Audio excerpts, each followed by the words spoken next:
What is going on? I want to welcome you from half court today, being the day of our Lord, January 12th, 2022. I am your host, Sean Murphy, joined by the man with the Marquette heat, the man that's going to go out on the street.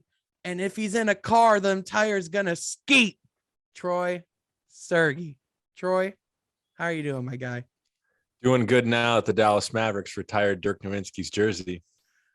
Have you seen the statue, Troy? I have seen the statue, Sean. Do you notice the balls on the end of the statue? I noticed the balls at the end of the statue. Do you notice that they look like anal beads, Troy? Yes, Sean, I have. They need to fix that as soon as possible. I don't understand why they need three balls. Why not just show the it's supposed to show the ball arcing towards the basket. No, I get that, but why? But it doesn't look good. It doesn't look good. That? Yeah, like literally all they have to do is remove the first two balls on that, and then the statue's literally perfect. It's one of the best statues ever made. Yeah, I agree. I've never seen the addition of two arcing balls that listen, at some point you do need a middle schooler in the room, in my opinion. You need to look for those kinds of things because they can take away from the legacy of the player and what the statue's supposed to mean. I strongly agree. Best statue could be the worst. It looks like anal beads right now. Best statue in the league could turn into the worst statue just because of two balls. And this one did. Now I will say, I think the best statue, personally, I would have to go with Shaq's statue outside of the Staples Center. It's pretty great. Mm-hmm. I believe, the Lakers have so many, you know what I'm saying? Mm-hmm. But the one that stands out to me is the Shaq one. I don't know about you. Yeah. Is there any statues that stick out to you? I think the Michael Jordan one in Chicago. Of course. That one too. Beat that one. But actually, I don't know if I told you this, Sean, but this summer, I was on LSU's campus and I saw Shaq's LSU statue, and that's pretty similar, but it has the dunking thing. That was pretty cool too. But I have heard rumors, Sean, I don't know if you have heard, but the Pistons have somewhat flirted around with an Isaiah Thomas statue outside of LCA. Have you heard about that? I have not, but I would love that. I think there's these incredible Red Wing statues they have inside the LCA. So if they can have one of a guy like Isaiah, I think that would be a great one. I think another one that could be a good candidate is Dave Bing. Because, maybe just not because of his tainted legacy as a Detroit Mayor. It's kind of a complicated relationship with Dave Bing. But you could certainly make the argument for other guys like Bill Laimbeer. You could make the argument for a guy like Ben Wallace. Yeah. Absolutely. I think Cade Cunningham is starting to make a case for him having a statue in the future because we have to talk about him. So what happened was I had I guess it's a good place to spot this. If this is actually, if this is going to stay in the podcast, I recently accepted an offer to join Woodward Sports, a Detroit digital sports network, as a writer and intern, primarily focused on basketball and the Detroit Pistons. And so, as by the time that you're seeing this, my first article very well could be out. And if that's the case, there's going to be in the link in the description below, but it's talking about my takeaways from the Detroit Pistons Utah Jazz game. And I just got a call from Easy, who is from Woodward Sports. We did the Pizza Palace episode last week, and he was calling me trying to make the case for how we're better without Dwayne Casey, and how many of these games that we've won have been without Dwayne Casey in the coaching chair. Now, here's what I will say. I made an argument in my article that this is actually a good thing because it shows that Dwayne Casey has consistency amongst his staff and that he set a culture and a tone that's consistent whenever he's there or whenever he's not there. Now, yes, you can make the argument that Dwayne Casey was on the coaching seat when they lost ugly to the Hornets. And then who was the other team that we got absolutely smoked by? Troy, help me out. Yeah. Why am I struggling here? Memphis. Yes, Memphis. It was Memphis and Charlotte. We absolutely got smoked by them both back to back. Yes, Dwayne Casey was there. However, the team responded, and whether Casey was there or not, I don't think that made the difference of how great of a performance Cade had, because I think ultimately it came down to his leadership.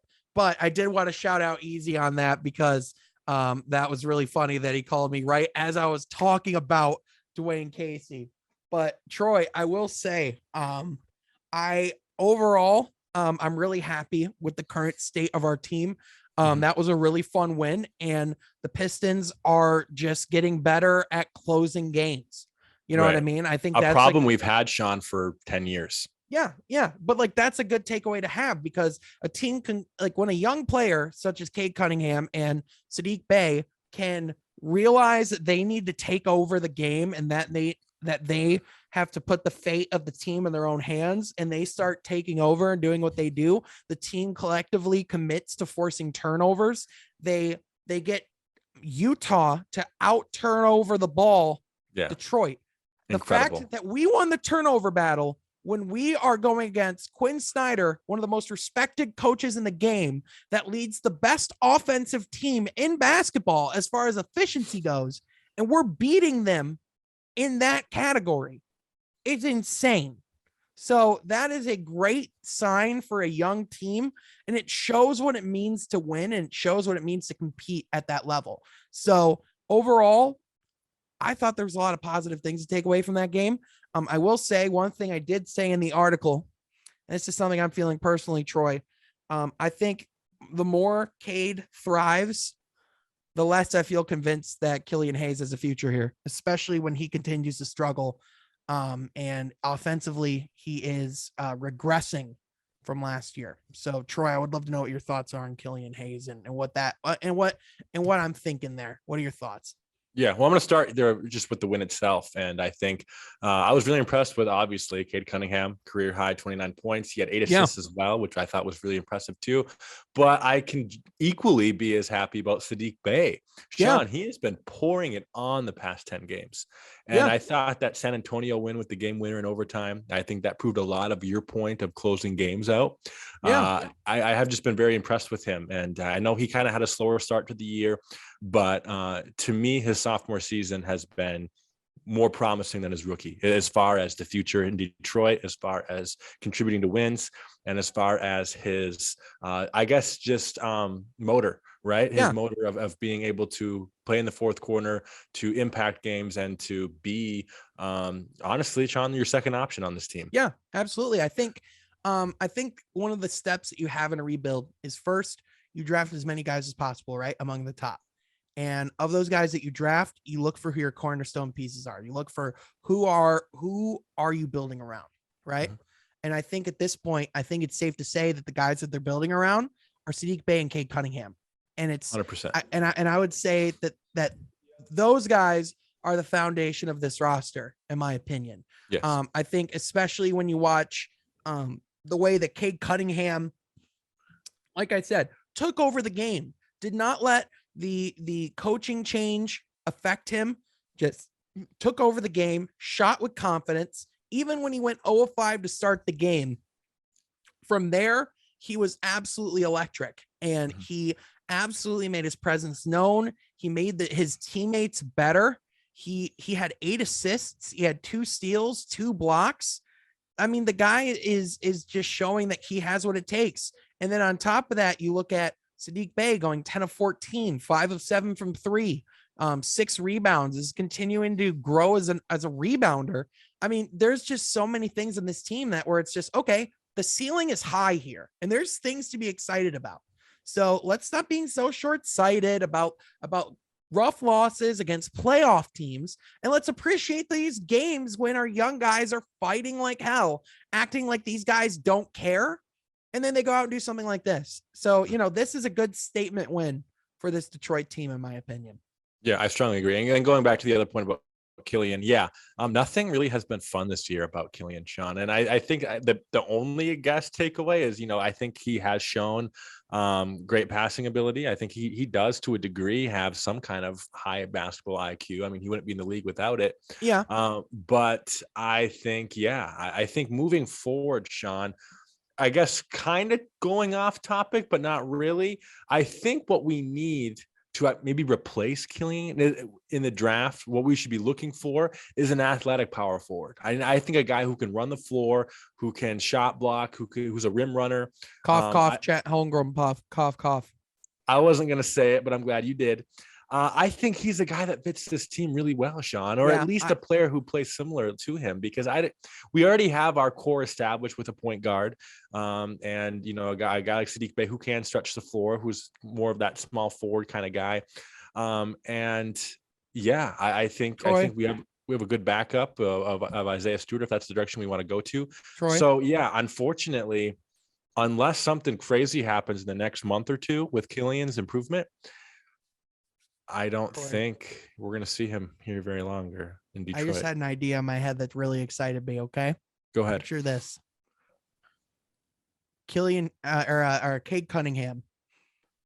Pair him with a guy that is the athletic power forward, to your point. A guy who's 6'11", can yam it in the rim, be like a Giannis rim running type. Mm-hmm. And Cade Cunningham is a better version of Chris Middleton, but also has the point guard responsibilities. Right. And then you have something that Milwaukee doesn't have in an elite scorer like Saddiq Bey. And that's your three, and that's your core. And you go and you add a veteran piece. Like, let's say we can get DeMar DeRozan for cheap if his progression goes down, or if we can get a guy like that on a cheaper deal. Let's say we can go out and swing and get a guy like Bradley Beal, who's sick of Washington, and we make some noise with him, and he's like our second option someday. Like, these are the things that like people have to realize is like, yes, right now we just have to react on what we're seeing, and we have to focus on like what these young players are doing, letting them develop. But at the same time, just remember, guys, like this also means that we can start picturing these young guys and start imagining what that end of the tunnel looks like. You know what I'm saying? And I think of a team like Boston, who has all the opportunity to be doing that right now and choosing not to, and staying in that 7th, 8th, 9th kind of seed. Right. Yeah. So really what gets this team rolling is, to your point, a veteran guy. And yeah, I mean, I think obviously in today's market, a Beal or DeRozan are off the table. But if you look at what those guys' careers will be in 2 to 3 years, when maybe they're looking to compete with younger guys for some kind of playoff run, not saying championship run, but a playoff run, Detroit could be an attractive place. Sean, would you agree? Oh, absolutely. Yeah, I think Detroit has a lot of leverage going forward. I think Troy Weaver has shown that he's willing to make some moves and willing to take some risks. Case in point, he made a really low risk, high reward signing or trade. Let's talk about that quick. Officially acquiring Bull in exchange for Rodney McGruder, who's pretty clear didn't have a role on this team. Good veteran presence in the locker room. However, just as far as playing, he was never a guy that Detroit really wanted to have a regular piece on the rotation. Let's just call it the way it is. So Detroit, one of the things I said in my takeaway article with Woodward Sports is that I think right off the bat, Detroit just looks small. Like at the beginning of the game, like at the beginning of every game, Detroit just looks small despite having a big backcourt. Right. And it's just to have a guy who has that height, but also potentially the ability to stretch the floor. And it's very similar to Thon Maker, where Thon Maker had such a high upside, but he also had like a low floor. I think it's kind of similar here with Bull. So, ultimately, I think this is very similar to the Dennis Smith Jr. trade of last year, where this is really just a tryout. Because let's be honest, Bull was not going to have a role with the Denver Nuggets going forward. Right. That's just the reality of the game. Yeah, I agree, Sean. And I think the risk is so low here, and there's no punishment if it doesn't work out. And I think where people are maybe a little bit upset about, comparing him to Thon Maker, or the fear that they have with him being another Thon Maker, is because we kind of brought Thon Maker to a degree in, Sean, to kind of win now with that core of Blake Griffin and Reggie Jackson and all those guys. So the fact that he wasn't able to contribute at all to that team, I think people are having some PTSD memories with that and trying to put it on Bull. But again, we are in an extreme rebuild / restoration right now. Bull, seriously, I don't see there being a worst case scenario here. Let's just have fun. Like, that's what I say. Like, I really want to help and push a narrative. Like, one of my idols in the space, King of the Fourth Corner, Kenny, his whole thing is just enjoy basketball. Like, there were people, I will to get into our main topic, which is Klay Thompson's return. First, I just want to say that we're going to only say positive things about Klay Thompson. We're just going to be very upfront. This is a very pro Klay Thompson podcast. I think the people that, the worst people in these communities are the people that tweet, "Oh, wow, Klay Thompson's the first ever to come back from injury," or things like, "Wow, Klay Thompson plays mediocre basketball." It's like, first of all, if you're like saying anything negative, or like, there's people that literally are just posting missed shots. Like, you are a prick. Like, I'm sorry. You don't understand what it means to be a fan of the game. And you're missing and intentionally trying to take away from the magic of the night. Because listen, this was the most impacted I've felt watching a game of basketball since Kobe Bryant's final game. And this one hit hard, because that was a guy who for over 900 days did not get to play the game of basketball.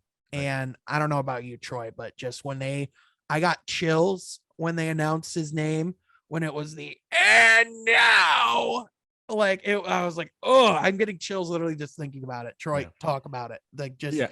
What were your thoughts? What were your emotions? Well, going back to that point of why you should respect Klay Thompson, I have one statement, and this is the only statement you need. Are you ready? Yep. He's a champion. He's a champion. He's a champion, and he's a top 3 shooter of all time.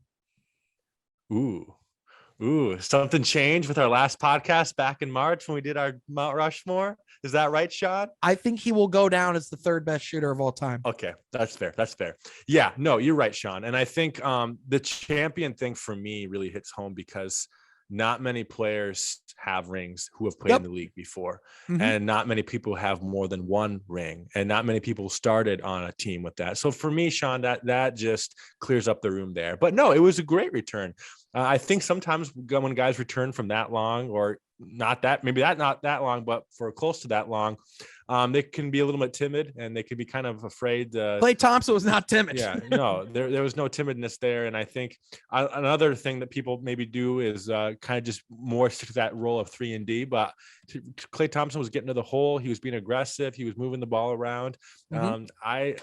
I'm not saying he's 100% back to himself, but he's pretty darn close. Like, there was no red flags, I guess, in this return. Yeah, if that makes sense. I think, listen, I think the only way we're going to tell what Klay Thompson is going to be, like, as far as his peak, and what percentage of Klay Thompson we can expect, I don't think we're going to know until about 20 games in, 25 games in. I think that's when. And I think it'd be unfair to do any justice. I agree. Before. I agree. But I'm just making the point that that's something we're not going to know until then, because of the fact that you have to get your conditioning back. You have to see, you have to get your legs fully under you, which he looks like he's in great shape. We could say that much. But I will say you can judge and you can question, what does their lateral quickness look like? What does their defense look like? are they able to beat defenders, things like that? And Klay Thompson passed a lot of those early tests. I mean, lateral quickness wise, he looked like he was, as defensively stout as ever, or, at least like he was very effective on that end. Offensively, he was able to hit some pretty tough shots.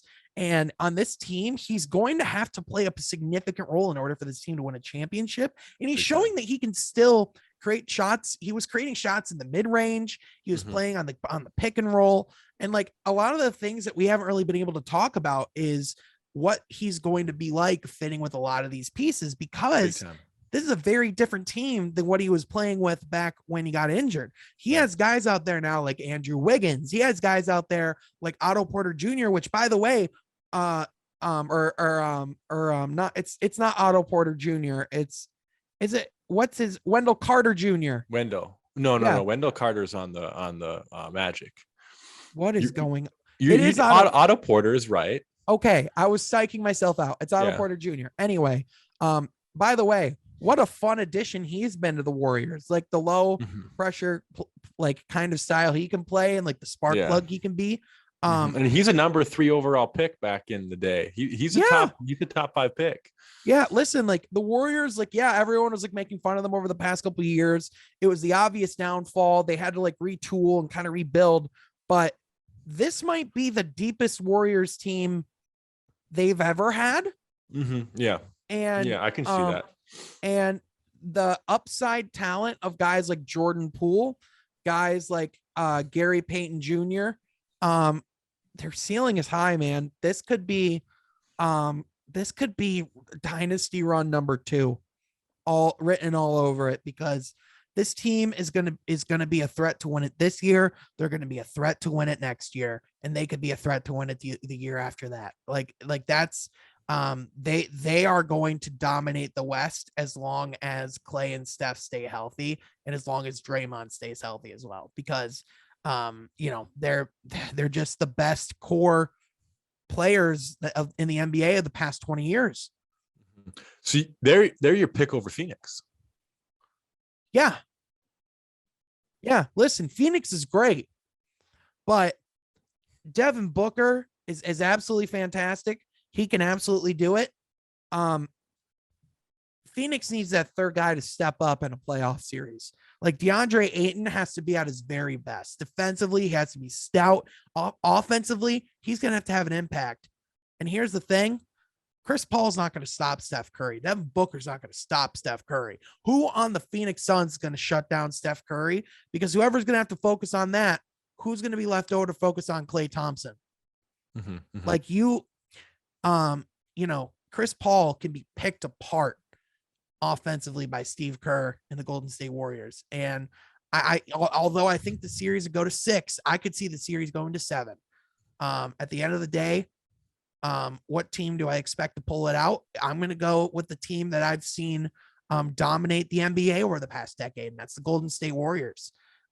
Especially if Steph Curry can overcome this drought and become, the Steph that's been ruling the MVP conversation, then yeah, that team is hard to beat.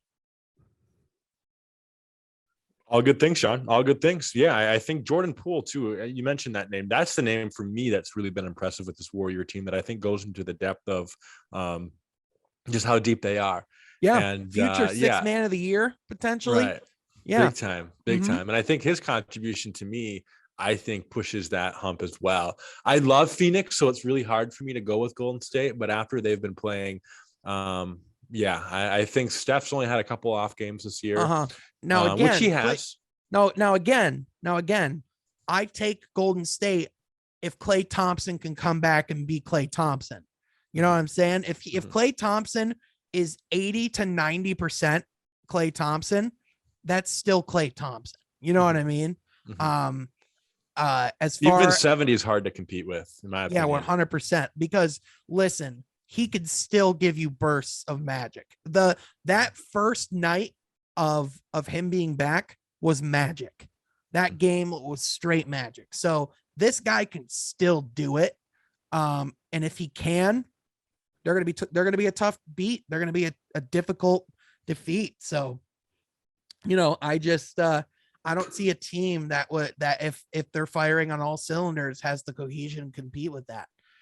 Even Milwaukee, sometimes they struggle as far as who's closing, as far as who needs to have the ball in his hands. And sometimes they don't always have guys that can pick it up if Giannis can't do it, which those nights are rare because Giannis is amazing. However, that's an X factor. So, that again, just can't say enough good things about Golden State, but Klay Thompson, his return was absolutely incredible. Any other things, Troy, that you want to touch on as far as out West? Things that you're looking at? Not necessarily with those two teams out West, but I will shift to another team out West, and that is the Memphis Grizzlies. Yes, the Memphis Grizzlies, the From Half Court certified league pass team of the month. Congratulations. By far. I think Ja Morant has been playing. Up. Ja Morant has been playing out of his mind, not just on the offensive end, but the defensive end as well, Sean. Very impressed by him. I mean, he is having his coming out party. Oh, yeah. And if I'm a New Orleans Pelican fan, I am beating my head against the wall because around all the hype that was around Zion Williamson, Ja Morant has been proven that he is the best player out of this 2019 draft. He has been one of the best surprises of this year. Not that he should be a surprise. I mean, he had a great year last year and even a good rookie campaign, but Sean, he is an all-star. He's a third-year all-star. You could make a case for him being the best point guard in the NBA. Isn't that crazy? You can make that argument. And I honestly am starting to ask that question in my head.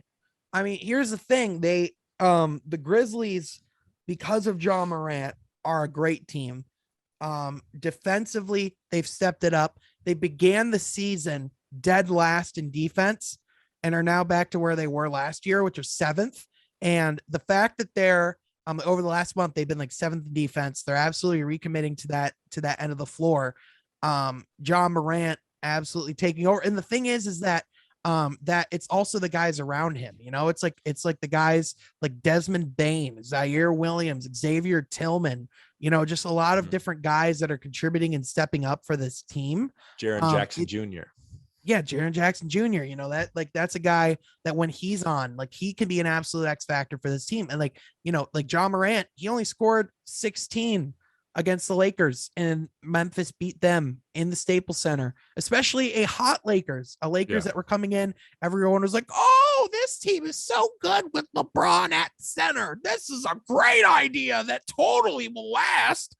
Don't even get me started on that, Troy. But anyway, you know, it's just one of those things where this team just keeps getting, like, they had such an impressive back-to-back last week where in 2 straight nights, they literally on New Year's Eve, they beat San Antonio. Then January 3rd at Brooklyn, beat the Nets. Then at Cleveland, the next night, beat Cleveland. 2 nights later, go to Detroit, blow them out. Go to the Staples Center for two nights in a row, beat the Clippers and the Lakers. Like, this is an incredible stretch that they're on. And this team, listen, Troy, hear me out. What if Detroit receives Brandon Clark, 2 first-round picks for Jeremy Grant? Ooh. Memphis, Ja Morant, Jeremy Grant, Jaren Jackson Jr. That's your core. Yeah. Here's the thing, Sean. We just talked about how good Golden State is, how good Phoenix is. That is all true. Those are my top 2 teams in the West. I'm not changing that. However, listen to the big however. If I'm those teams, I do not want to run into Memphis in the playoffs. This is your message to begin paying attention. This is your from half court warning. You will look back at episode like 75 when we're next season, and we're talking January a year from now, and we're talking about how the Memphis Grizzlies are atop the Western Conference. This is your warning. Because this, if anything, this team is a year away from cashing in. This team is like what Utah was a couple years ago when they were kind of climbing the ranks, like when they went and got better. Mike Conley from Memphis, that led to them drafting Ja Morant. They're in that exact same situation, and they're about to become the most terrifying team in the league. If I am the Memphis Grizzlies, I'm on the phone with the Wizards. I'm on the phone with the Celtics. I'm on the phone with the Pelicans. I'm on the phone with anybody that has a star, that there's anyone disgruntled. I'm on the phone with the Pistons about Jeremy Grant. I'm doing whatever I can to maximize a core around Ja Morant, because that guy is going to win an NBA championship. Yes, he will. Just out of curiosity, you mentioned Boston of one of those lists. Who would be a potential package who on the Celtics currently right now could be on the market to go to Memphis potentially? Jaylen Brown. And now is exactly who I was going to say as well. And that it would be beyond terrifying That would be in my opinion best case scenario. In my opinion, if Memphis could find a way, and again, this is purely turning into a trade speculation. We're just having fun. We're just having fun. Listen, we're celebrating because I got that job. Again, I want to thank everybody, by the way. I really want to take some time later in this to thank everybody. But I will say, if you could find a way to get a lineup of Ja Morant, Marcus Smart, Jaylen Brown, whoa, Jared Jackson Jr., and Steven Adams, tell me that isn't a Memphis Grizzlies core. Like find a better fit for Marcus Smart than Memphis. I dare you. Yeah. I'm having fun because dare you. It's fun, Sean, that this team, looking at the history of this team, they were in Vancouver for a little bit. They moved to Memphis in the early 2000s. If you really think about it, they've been kind of a joke the past 20 years. Yeah, they've been, well, no, they haven't been a joke. Well, they beat the Thunder that one year in the playoffs. They upset with Kevin Durant and Westbrook. But other than that, Sean, they haven't amounted to anything. They have no history yet. Okay. They don't have history. But what I would say is that they have had a history of consistently being in the Western Conference playoffs, being like a 7th or 8th seed that would give those teams like a really hard time. Like a lot of those like Memphis hustle, like years where they had like OJ Mayo, where they had Zach Randolph, like those teams were good. Yeah. I'm saying like if they could bring back an identity of that team, but with more talent, more all-star talent, like guys like Jaylen Brown, like Marcus Smart around Ja Morant, who's a dog and can lead that team. I'm just saying that is a core that if Memphis hasn't had that conversation yet, listen, I just thought that was a great idea. And the more I have this, the more I air out this take, the more I want it to happen. We're posting this clip on Twitter ASAP. That's all I'm saying. Yeah. That's pretty good, Troy. That's pretty good. Yeah. They have absolutely been like, if Portland's been as much of a disappointment as they have been, Memphis has been equally like such a surprise. I would say, I'm not saying it's a passing of the torch, but it's almost kind of in a weird way, like with Dame to Ja. Not saying that Dame's career is over by any means, but I'm just saying, like kind of that foretelling of rising up again. And right now, if you ask me which one I'd rather have, I can't believe I'd be saying this, but I'd rather have Ja Morant. Me too. As of right now. Yeah. I will say, I do think Dame will turn it around. And if he is interested in teaming with Cade Cunningham, he's welcome. He's welcome. I would not say no. Yeah. Ja has a different gear that Dame doesn't have. Yeah, 100%. Troy, before we get into the segment that I'm really excited about, I do kind of want to take a quick moment to reflect a little bit now, because we are in, we are in 2022 now. And I do kind of want to talk about, we are on episode 44 of this, or 34 of this podcast. I started doing basketball media as a writer for Piston Powered back in December of 2019. And my editor was a guy named Nick Henkel, otherwise known as Motown Noah, otherwise known as the guy at Buckets. And the Pistons Twitter champion. I have had the opportunity now to create this podcast, go on this journey with you, have great guests like Nick and Tony and Cone, had Easy on the other podcast last week. And now, obviously this could be cut out and this could just be released in the future at some point. But I do just want to say, cause this will be released on Wednesday. So I do believe it will be out by that point. I would just like to say from the bottom of my heart, thank you. And please keep supporting this journey. To those of you that found this through Woodward Sports, welcome. I will still be recording podcasts here and we will still keep going here. But yeah, Troy, I did just want to take some time because I do just feel so fortunate and I am excited for the future that is to come with Woodward Sports. And I would be remiss if I didn't say to go check out their content. I'll link below my first article, and expect a couple articles a week there for myself. So yeah, Troy, that's all I wanted to say on that. Yeah, no, it's been fun, Sean, and it's been fun seeing how just with technology, the ability to just podcast of what our conversations would be like without a podcast, right? Yeah. And having a voice be heard with an audience that wants to listen, that wants good basketball content, with guys that know what they're talking about with the league.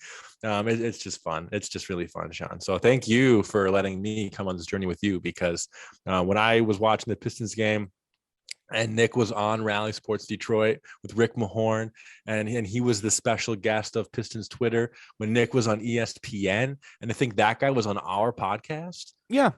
Pretty cool stuff. Yeah, 100%. And who knows, maybe Rick Mahorn will be on our podcast someday. That'd be pretty cool. Yeah, that'd be pretty cool. Fingers crossed. Speaking of players that are pretty cool, we are heading to a guy that's pretty cool, Troy Sergey from Mount Rushmore. But today we are finishing up our Pistons Legacy series. I don't even know if how many people listen to these, but this honestly feels like this is for us, and that's okay. Yeah, because this is just fun to us. But we did Rodney Stuckey last week, if I remember correctly. I believe you had me touch on Mehmet Okur a few weeks ago at one point. I believe we did Charlie Villanueva at one point, correct? We did. Who am I missing? Jonas Jerebko. Jonas. Oh man, you okay. Yep. Who is it tonight, Troy? So yes, we are doing our fifth and final series of this Pistons Legacies. And again, yes, it has very much been more just Troy and Sean nerding out and having fun with this, with looking at the past, the blast from the past, the forgotten past that we wish it was forgotten. But today, this is like childhood therapy for us. Yeah. This has been childhood therapy, but this one is more like college therapy. And let's talk about Derrick Rose. Not MVP Derrick Rose. Detroit Pistons Derrick Rose. Hey, the MVP to me, Derrick Rose.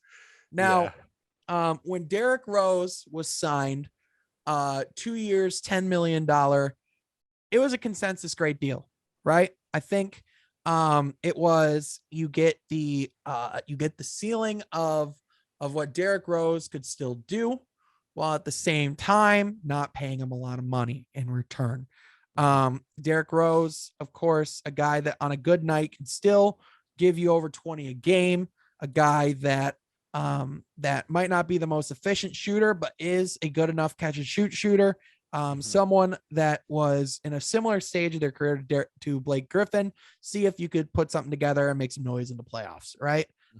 Obviously we made one playoff run, and it did not go as hoped.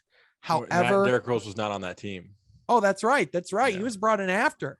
He was brought in to replace Ish Smith, which everyone was freaking out about because no one thought that Ish could be replaced as a backup point guard. That's right. But, this was the year that Blake got injured. Yes. So we never really got to see that experiment truly be played out. However, I think it was an experiment that we all realized would never be. In that we had to accept where we were, and Derrick Rose therefore became the guy that we hoped would mentor Killian, which he did for a little bit. And and I think what we could say about Derrick Rose, obviously, first of all, played some pretty damn good basketball. And it really did. Like, I think we got the best of what we could have gotten in that situation with Derrick Rose, in my opinion. Yeah, absolutely. My mic is falling apart, so I'm just going to hold it like this for the rest of the podcast. Yeah, absolutely. My favorite memory, maybe we'll talk a little more about legacy quick, but my favorite memory that I wanted to touch on was the second game of the year that year. I was in attendance at the game with some of my high school buddies. Yes. We saw Derrick Rose go head to head against Ben Simmons, and Derrick Rose, I believe that he had his Pistons career high that night. He had 31 points. He had 2 crazy blocks. Pistons came up a little bit short at the end, but it was so fun, Sean, because every time Derrick Rose touched the ball in that game, he scored.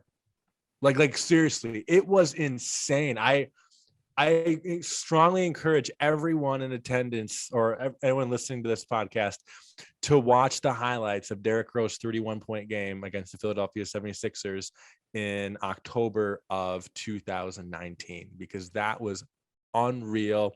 I will never forget it. Just Derrick Rose. It brought us back to the childhood. You know, I was in 7th grade when Derrick Rose won his MVP when he was 22 years old with Chicago.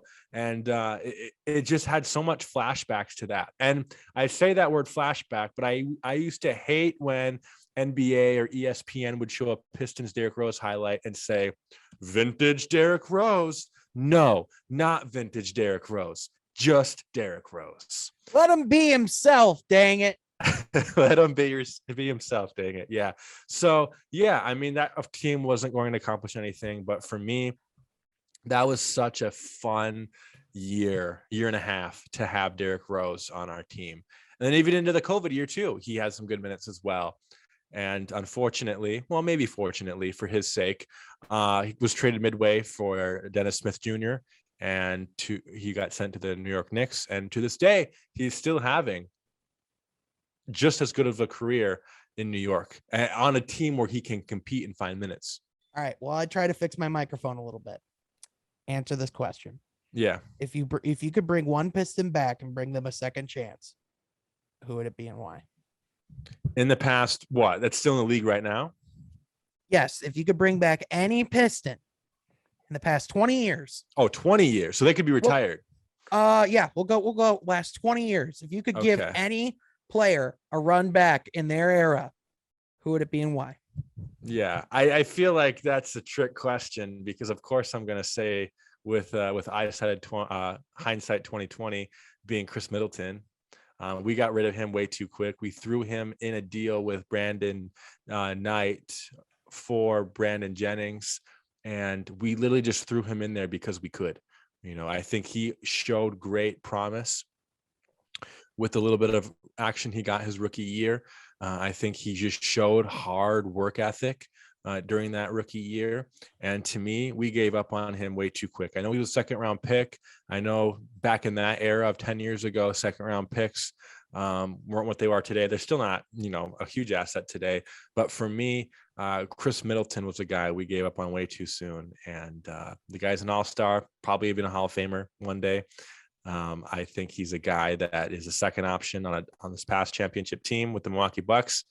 To me, I'm going to go with the cop-out hindsight 2020 answer, Chris Middleton. Hey, I can't blame you for taking that answer, because there's probably not a player who is objectively the right answer more in this case. I think you can make arguments for other players. How would you answer that, Sean?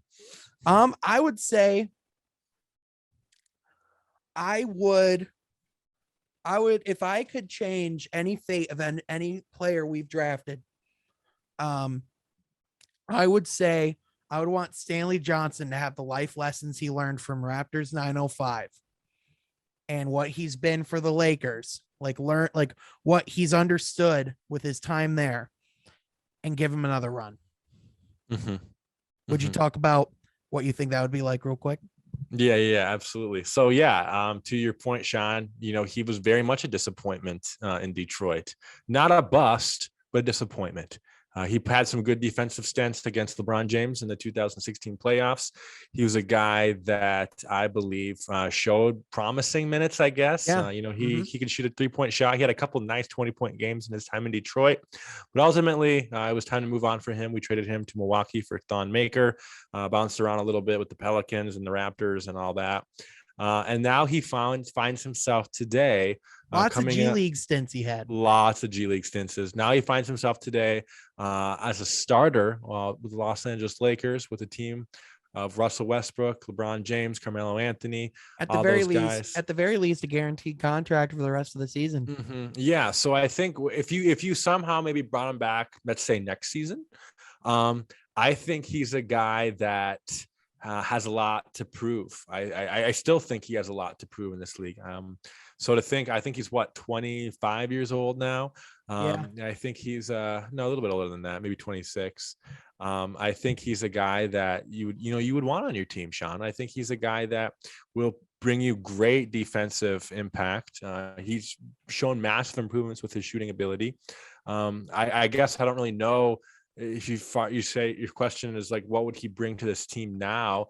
I don't really know how he would gel with some of the younger guys, but I would like to think he'd have impact. I think that's the most important thing, is he'd have impact. I think he's like a less athletic. I feel like his like ceiling of like what he could be for a Detroit team right now, like if you just take him today, I think he'd be like a less athletic Hamidou Diallo, where he's just like a defensive pressure.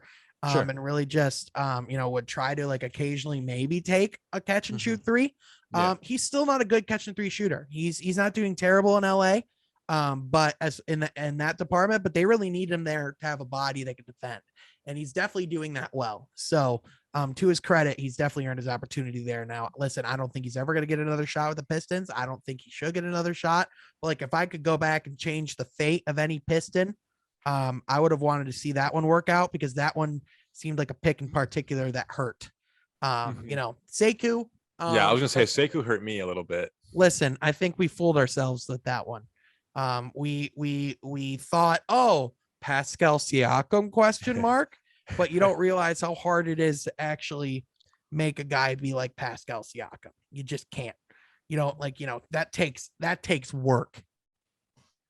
That's elbow grease that Sekou did not put in. That's just the way it is. But you know who is putting in the elbow grease? Troy and I on From Half Court, where each and every week Troy and I talk about all things about the game of basketball. If you'd like that, be sure to subscribe to this podcast. Be sure to subscribe to our channel on YouTube, where we'll be posting more clips, posting more content, keep creating podcasts, and bringing the love on a weekly basis to the game of basketball. Be sure to follow Woodward Sports, follow the articles and stuff I'll be doing there. Thank you so much for watching. We will catch you next time from Half Court. Be sure to subscribe.